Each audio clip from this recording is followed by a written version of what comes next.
Making life on the farm safer for kids and helping them learn it in a fun way. There's a special kind of camp going on Thursday at the Mississippi Valley Fairgrounds in Davenport for kids who are 7 through 13 years old. And John Morgan is here today. John is helping us with this demonstration. You're going to do the instruction for these kids this weekend. Some of it, yes. Some of it. Camp coordinator. Well, I think these are great things for all of us to know about.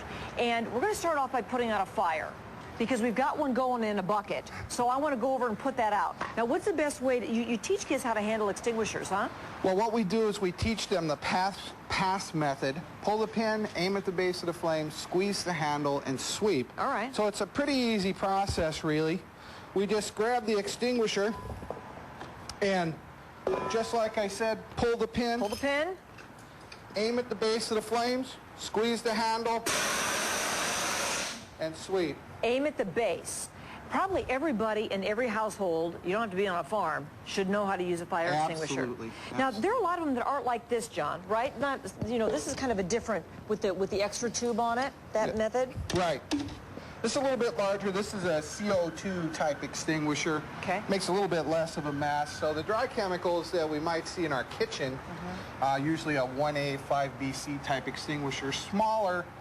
Good for the household. Same principle, though. Aim at the base of the flames. Now, every year we have these tragic accidents involving grain and grain bins. Tell me, you have a demonstration that you show kids about this. You bet. What happens is it takes very little time for someone to become engulfed in grain. As a matter of fact, it takes about 5 seconds to be trapped and 10 seconds to be totally covered. And what this demonstrates for the kids is if they're working or the grain flows, and you can kind of see how quickly the child... See what happens? See? Oh, my goodness. ...drops to the bottom. And in actuality, the child then will stop the flow of grain. And so once that happens, then you're really sunk. The entire weight of this cargo then is on top of the child, making it really difficult for recovery and... So that's a completely... Now, this is not just to scare kids, obviously, but it's to show what the dangers are and what they can do about it. You bet, because a lot of kids are working on the family farm. Sure. With mom and dad, grandma, grandpa. Oh, yeah. And I don't think they really realize sometimes how quickly it can happen. Yeah. They know it will happen. And the chemical situation on farms. Now, you have, I'm not sure exactly what all of these are or if they're just colored water. But at the demonstrations of the different chemicals? Not knowing what it is, that's the point. Yeah, it's like, okay, that's blue and that's yellow and yeah. What happens, these are unlabeled jars, and of course we see this not only on the farm, but even in our own garages. It's true. And we take a look and we see kind of counterparts. Yeah. And the idea is some of these are edible, some of these are poison. Oh, all right. And it's kind of difficult for the kids to tell me which is which. How about these two? They're both blue, but one's more clear. What do you think? Well, I'm going to guess maybe this is like Windex. Window washer I don't know. absolutely. Yeah, is that correct? Yeah. And this, I don't know, is that Kool-Aid? I don't know. All sport. Okay, like like a Gatorade thing. Okay, now I'm going to try another one.